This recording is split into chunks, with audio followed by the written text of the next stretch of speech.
Legislative Reference Service. May I help you? Brief background material. Oh, yes. Yes, we have Senator. already worked up Is a that for background today's report hearings? on that. All right. Our senior We can put specialist that on on the foreign next trade delivery. has already prepared something. Yes, sir, I understand. I'll That's make it right. rush. Let me put This is LRS, the Legislative Reference Service of the Library of Congress, major research and informational center for our nation's Congress. Here each day, by phone, by mail, and by personal visit, come nearly 1,000 requests, calling for anything from a spot report to a detailed analysis, taking anywhere from moments to months to fulfill. Information to assist members of the Senate and House of Representatives, their staffs, and the committees of Congress in the performance of their legislative duties. Let us suppose that the Senate Aeronautical and Space Science Committee sends a request to one of the various divisions of LRS, with specialists in every major field, for background information on the subject of use of the moon as a base for exploring space. The task of meeting the request is assigned by the Division Chief of the Science Policy Research Division to an LRS senior specialist and several research assistants. A representative of the Law Library is also present. I have some things in the office I know that you'll want to look at. Well, in summary, the chairman of the committee, of course, will want a complete background study, and our division will be concerned particularly with the engineering aspects, but the chairman also is very much interested in the international implications. What does it mean in terms of military affairs? What are some of the international treaties involved? And of course, what are other countries thinking about in this regard? Well, I think that's about it. Let's go to it. Can there be a moon station for man's venture into space? In the days and weeks that follow, LRS researchers locate a host of relevant materials. Recent newspaper and magazine clippings on every area of space exploration. State Department reports relating to international treaties. Technical papers of the National Aeronautical and Space Administration, as well as other government publications.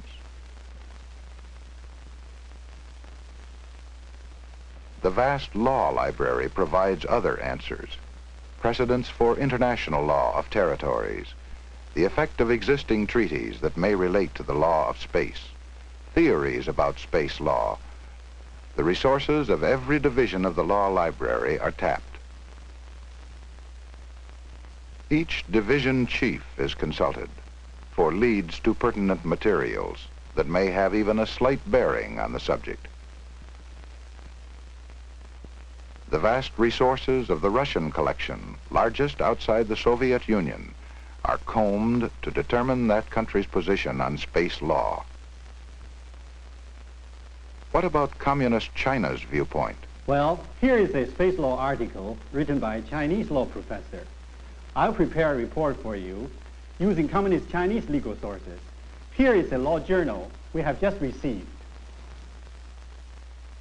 The main reading room is the hub of the library. Here, readers seeking books their public or university libraries lack search for them in the public catalog. The LRS specialist searches here, too, for other leads on his subject.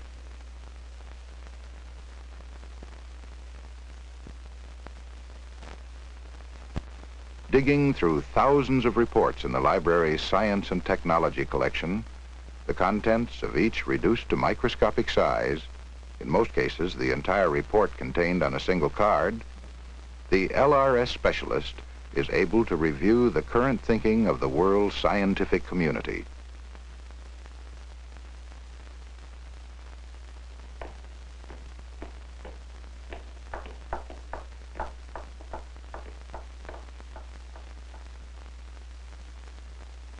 To obtain a translation of a Japanese treatise on space, the LRS specialist seeks the aid of a member of the library's Orientalia division. The library's map collection is also of help, containing maps and views of every area of the world, from those antedating the voyage of Columbus to satellite maps of planet Earth. and for the first time in man's history, a complete mapping of the moon. The Slavic collections of the library, containing literature of peoples from Vladivostok on the Pacific to the Rhine in Western Europe, is another research source. In the Legislative Reference Service, materials accumulate.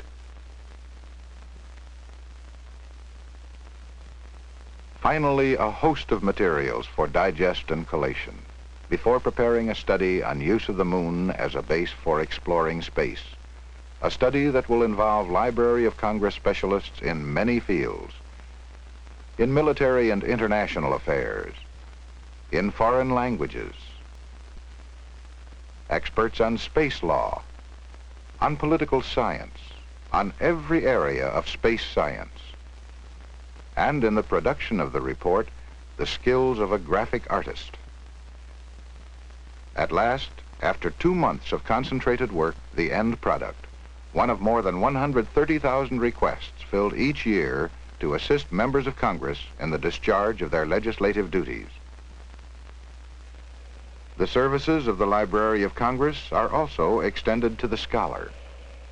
Jacob Lehrman is a member of the faculty of a Midwestern university, at work on a biography of Francis Hopkinson, a prominent figure of the American Revolution. Having exhausted the resources of other libraries, Dr. Lehrman, like thousands of other scholars and students, uses his summer vacation to do research in materials found only in the unique and tremendous collections of probably the world's largest library. Professor Lehrman's first stop is the library's manuscript collection. Stored here are the personal papers of a multitude of public figures of the past, including 23 of our nation's presidents. Primary source material for most historical research about the United States.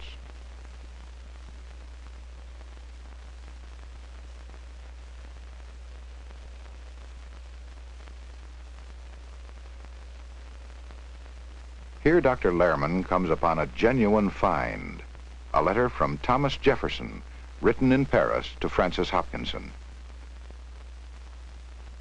The days pass in studying the numerous letters exchanged between George Washington and Hopkinson.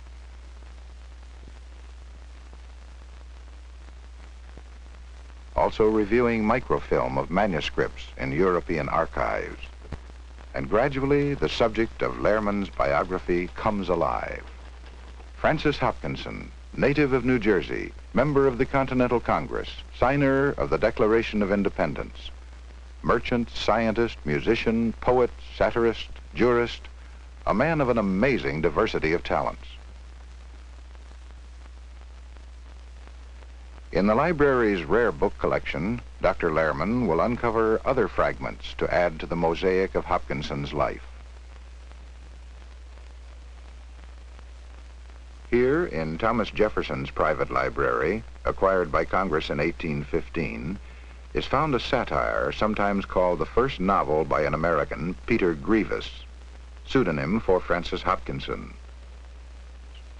Poems by Francis Hopkinson.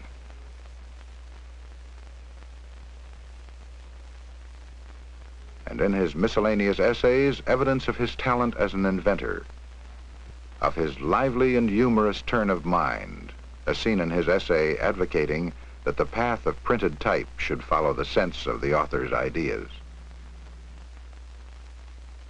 Another talent of Francis Hopkinson in an Episcopalian prayer book of colonial times, psalms set to music by him.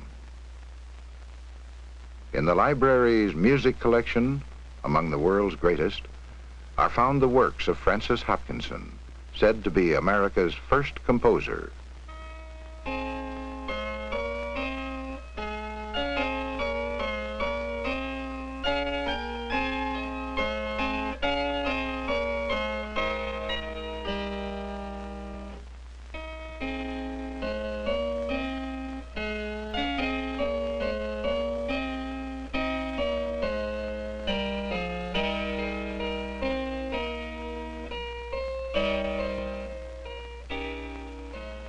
The huge pictorial collections of the Library of Congress provides another insight into Hopkinson's life and times. Architectural drawings of his home, built in Bordentown in 1750. Surrounded by this wealth of Americana, time for the scholar passes quickly, and soon the departure date for Jacob Lehrman approaches. Elsewhere in the library, other scholars are also busy. In the Hispanic Foundation collection, a Latin American scholar finds material on his own country that makes his long trip to the United States worthwhile. In the library's unique collection of motion pictures dating back to the birth of the cinema art, a motion picture producer finds one of the earliest color films, made around the turn of the century, with color applied by hand to each frame of the film.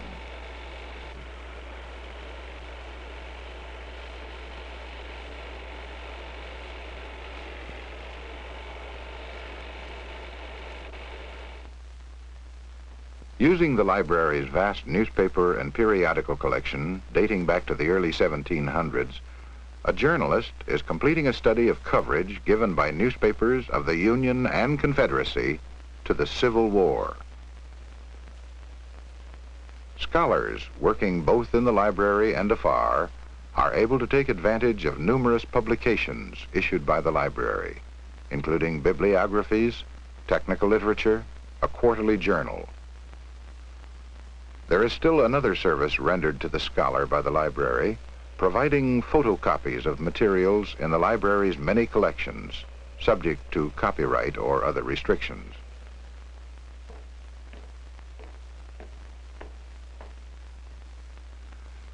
The services of the Library of Congress indirectly affect almost all of our people, even the high school student, whose home may be thousands of miles from Washington. In every library, the keys to the accessibility of books and other materials are its catalog and its classification system. All library materials are cataloged by author, by title, and by subject. Many libraries use the Dewey Decimal Classification System. Others, the classification system of the Library of Congress. To cope with the flood of printed materials, more and more libraries make use of Library of Congress cataloging. On the bottom of a catalog card is first the Library of Congress classification number, next the Dewey Decimal number, last the card number by which libraries everywhere can order cards from the Library of Congress. Thus, behind the catalogs of books in thousands of school, community, university, and other libraries is the Library of Congress. Books and other materials from all over the world. Books in every written language acquired by the Library of Congress through its multitude of exchange agreements and purchase arrangements, through its reference specialists combing lists of library materials from every corner of the globe, through gifts. Today, the Library of Congress has a number of overseas operations to secure and catalog library materials of scholarly value. In some cases, materials for other major research libraries as well. Before they can be used, they must be cataloged. The Library of Congress has a staff of hundreds of professional multilingual catalogers producing the worksheets which eventually are transformed into catalog cards. The library also prepares the Dewey Decimal Classification System for publication. In a government printing office plant, new catalog cards are produced.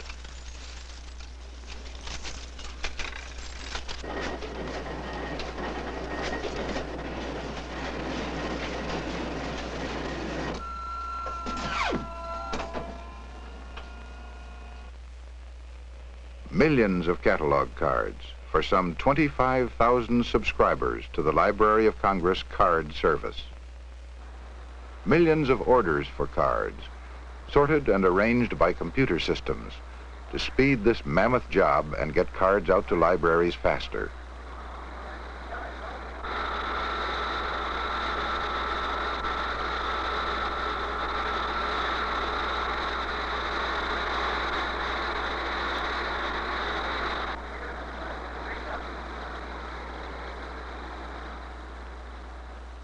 Millions of cards in stock to fill orders for the 75 million cards the library sells yearly.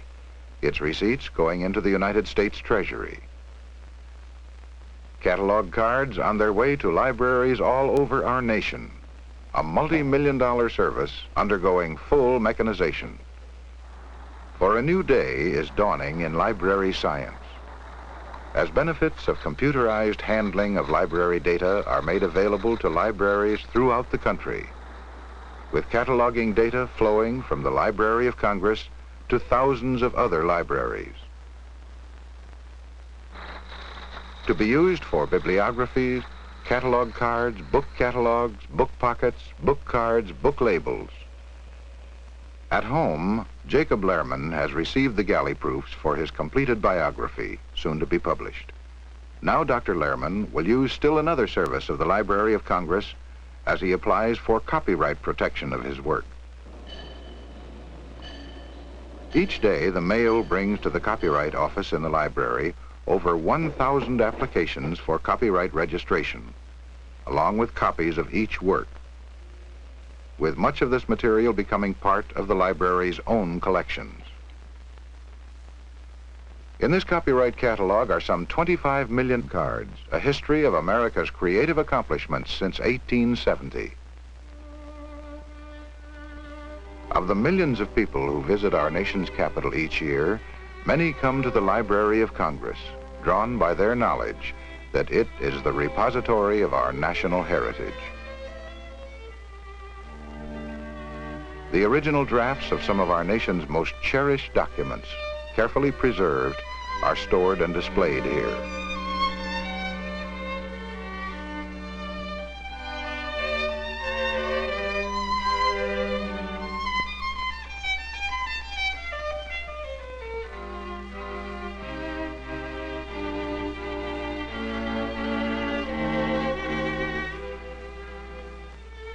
Since its beginnings in 1800, the Library of Congress has continued to grow. Now a third building is planned.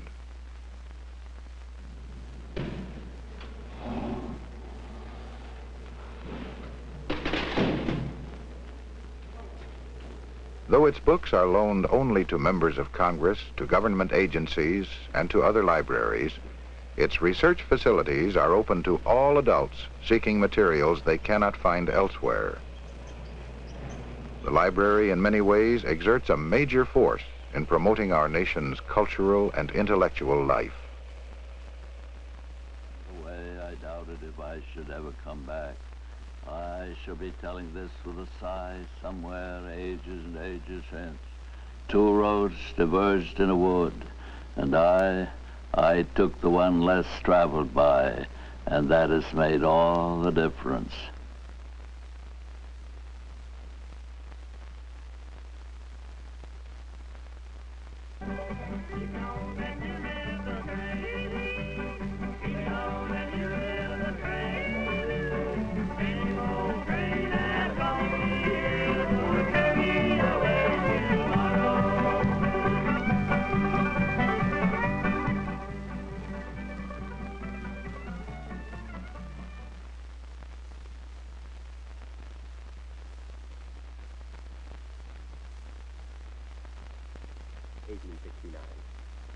David Copperfield. Chapter 1, I Am Born. Whether I shall turn out to be the hero of my own life, or whether that station will be held by anybody else, these pages must show.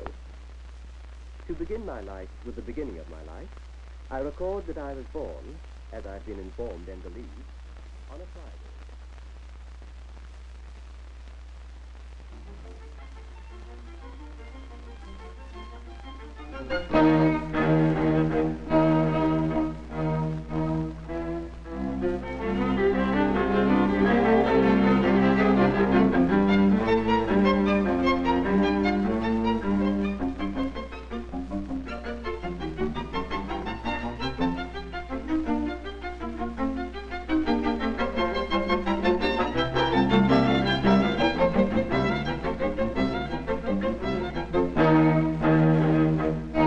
Light of knowledge shed by the Library of Congress, leader of America's library world, shines brightly.